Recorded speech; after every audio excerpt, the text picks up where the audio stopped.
Hello, welcome back. So it's been a little while since I've done a fiction reading update, and there's a really simple reason for that. It's because since I finished reading the novel Category 5, which was about a big hurricane, and it was a really over the top, absurd action novel. I've only read two novels. I've been reading some fiction, but mostly short stories, Sherlock Holmes stories, and horror short stories. But over the last 3 or 4 days, I've been really drawn to mysteries and crime for some reason. And I think I read both of these books on one day apiece.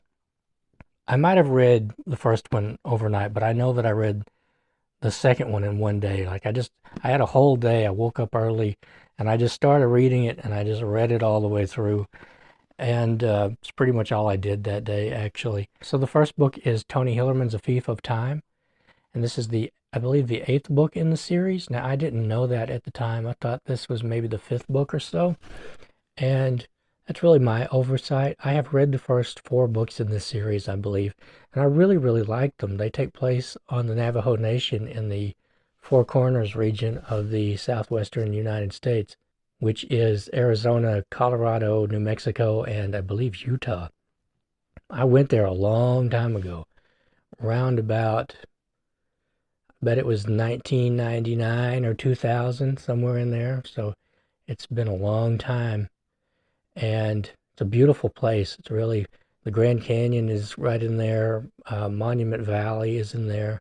If you've ever seen like Forrest Gump, you've seen Monument Valley. It's like where he's jogging and he decides to go home. That is Monument Valley. It's been in a lot of westerns and that sort of thing. I would love to go back there someday. The desert is just so different from where I live and where I grew up. Uh, but so these books all follow Lieutenant Leaphorn and Sergeant, I believe he's a sergeant, Jim Chee, and they are Navajo tribal policemen. And so these books all sort of fit a formula where we follow the victim for the first 5 or 6 pages, maybe a little bit more, see what they are up to and the trouble they run into. Now we don't see the villain in the beginning. We are as in the dark as Leaphorn and Chee. So in this one, an anthropologist, she has told everybody she's going away to the city, but instead she is actually sneaking off to go float down a river and get to these very old Anasazi ruins because she is searching for proof of, she thinks that she has found proof of an individual Anasazi woman who, crafted these pots, which is a really big deal because from what I understand, they don't really have any individuals in particular. Like the Anasazi are kind of interesting in that hundreds of years ago, they just kind of vanished and nobody knows exactly what happened to them or where they went. That's a really interesting story, actually. I haven't read very much about it, but I've heard about it. And she is out there in the middle of nowhere and she runs into somebody who means her ill. And so Leaphorn and Chee, we jump to them, and they are off on their own cases. So Jim Chee he is supposed to be watching this building. Some people have stolen a semi-truck trailer, and while he is, supposed to be patrolling the area, he gets a call from a 7-Eleven that there's a drunk lady causing problems. So he drives over there. And by the time he gets back, somebody has stolen the backhoe also. And so he is trying to hunt down these people who stole this trailer and this backhoe. And meanwhile, Lieutenant Leaphorn he is about to retire. He has gone through some really bad things recently in his life, and he is just depressed, and he doesn't want to be a policeman anymore. He is thinking about perhaps moving away, but a friend of his asks him to go with him to serve a search warrant on this lady's house. She is a anthropologist, and there are reports that she has stolen artifacts. And so they go to her house. It's at this like a kind of like a national park, but these anthropologists and that sort of thing live there in these huts or something of that nature, little apartments. And it turns out when they get there that she has been reported missing 3 weeks before, but because there's not very much communication between the police force that they called on outside the Navajo Nation and the police force in the Navajo Nation, they don't know that she's a missing person. And so Leaphorn is kind of intrigued by this, like, where is this lady? Where has she gone, and why is somebody calling in this false report that she has these stolen artifacts? And so he sets out to find this woman. And Leaphorn and Chee's paths will cross because they lead to the same people who are believed to be kind of hucksters, grifters, people who are selling or digging up and selling these artifacts illegally. And so they now have to, well, okay, so Jim Chee discovers that he goes out to find these people and finds some of them dead. And they just happen to have been killed with the same caliber pistol as the missing anthropologist carries. And so now the question is, well, is she killing these people for some reason? Is she dead? They don't know where she is. So is she the killer? Is she not? Is she a victim? And we follow along as they piece this mystery together. It was really good. And so both Chee and Leaphorn are dealing with some pretty depressing things at this time. Jim Chee has been left by his girlfriend, and his potential girlfriend, she's having some ideas that she may be leaving, going elsewhere. And so these are really good. They're always very entertaining. The mysteries are really interesting, and I really like mysteries that take place out in the wilderness, that take place in non-traditional areas outside of like English, the great English big houses and that sort of thing. I really would prefer to read a mystery like this that takes place out in the desert or out in the woods or a small town or something like that. I just find them more interesting. I'm trying to read this entire series, not quickly. I think this is the first one of these that I've read since last year, but these are always good. I always enjoy them, and I always look forward to them also. But I do kind of hold them aside as books that I will read in between other books when perhaps I need something familiar to turn to. And so that is Tony Hillerman's A Thief of Time. And if I didn't explain the plot particularly well, though, that's because it's a mystery, and I never really know how much to say about mysteries. And I'm also trying really hard I have a really bad habit of diving down into the weeds, and I'm trying not to do that. And so this next book, I actually read this thing in one day, even though it is quite long. It's 400 pages long, but I was kind of sick the other day, and I didn't have much else going on. Didn't feel like watching TV or anything like that, so I just got up in the morning and I read this, and I finished it in the evening. It is A Maiden's Grave by Jefferey Deaver, and I really like that cover, actually, the beak. I was so afraid I was going to break the little beak off, and then you've got the school bus and the wheat there, which is pertinent to the plot, sort of. I don't think they're in a school bus, but so what this is about is that there is I think it's a van, not a bus, but in the very beginning we have some girls who are going. They're all in a girls' school for the deaf, so they are all deaf except for the driver. She's a teacher; she can hear, but they are going off to.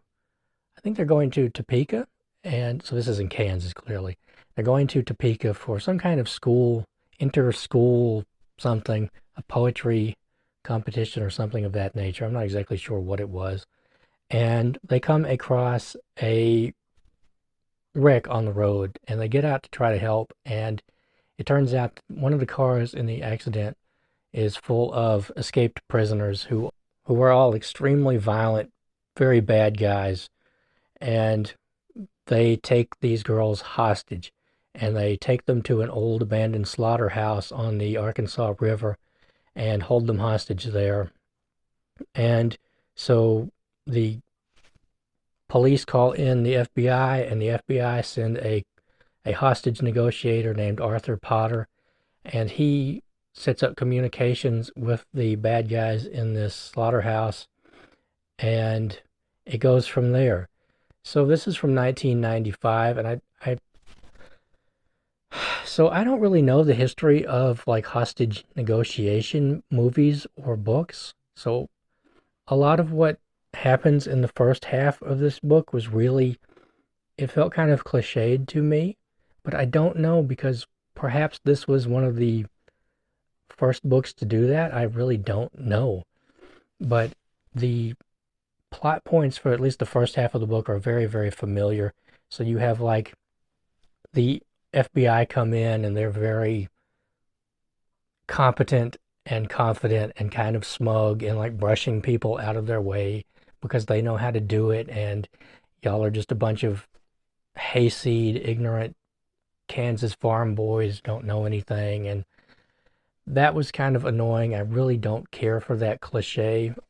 Um, it's just kind of absurd. I mean, look, if I was in a situation where I had a hostage situation like that, and I was a policeman, I would call in the FBI in a heartbeat and be very glad to see them. Uh, so I don't really get that. I mean, I guess you're dealing with like really competent people who bristle at being told what to do, and I don't know. It's just frustrating. It felt very 80s and 90s that, well, I'm in charge here. Not anymore, you're not, like that whole thing.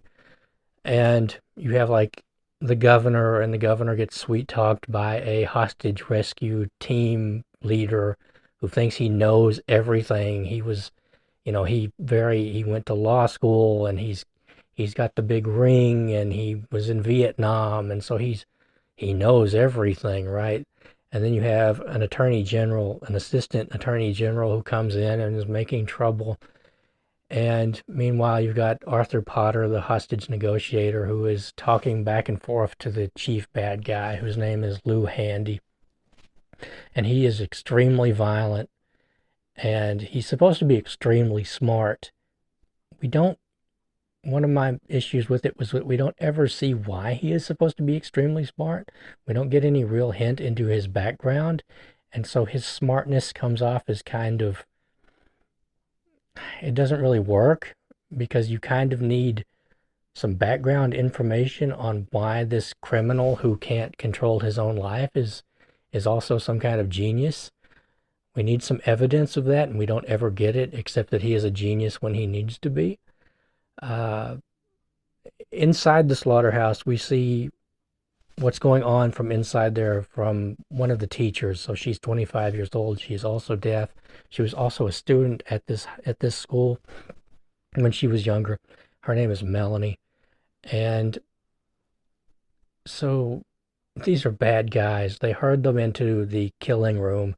This is an old slaughterhouse. It's abandoned. It's been abandoned for a long time, but it's filthy and it's stained, and there are meat hooks and all kinds of things around. They herd them into this killing room, and that felt very on the nose to me. Like, while I was reading this, I kind of felt like I could see Jeffrey Deaver's thought processes, which were like, all right, we're in Kansas. And now we need like a setting. Oh, I know, a slaughterhouse. Slaughterhouses are scary. Oh, and let's put them in the killing room, right? Yeah.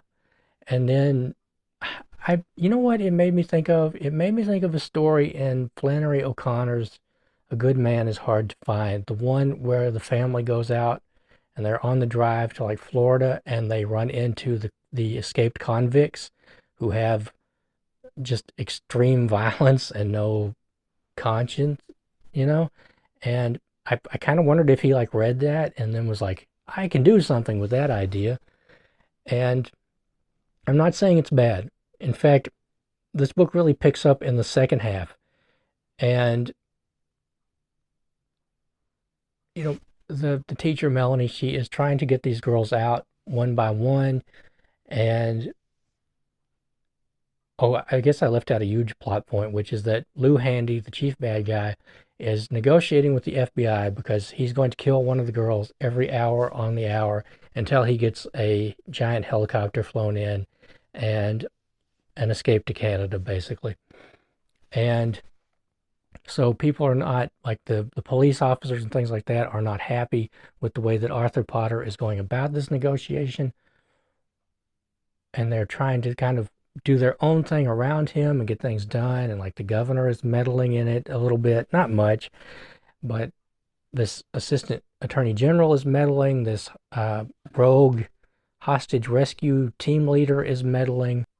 And a frustrating thing is that sometimes Arthur Potter will know what's going on before we do, and then we are told after the fact.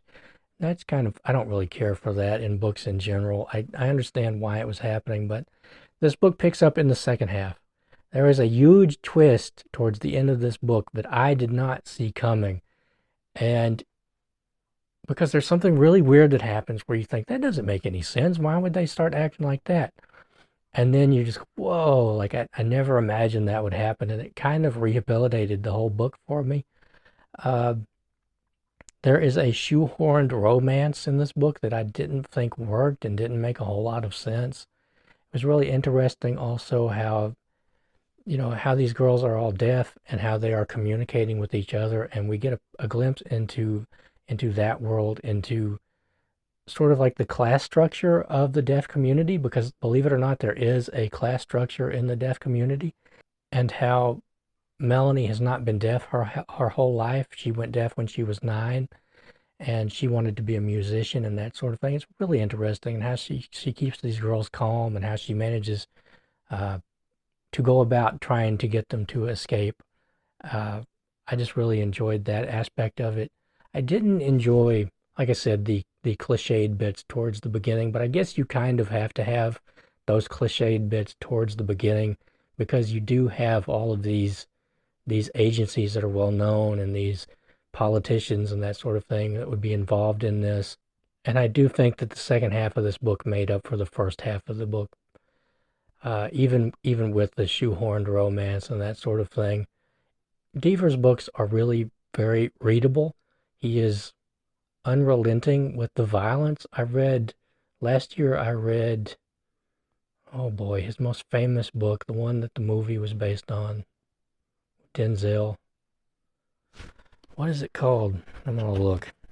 Why can't I remember it off the top of my head? Is this going to tell me?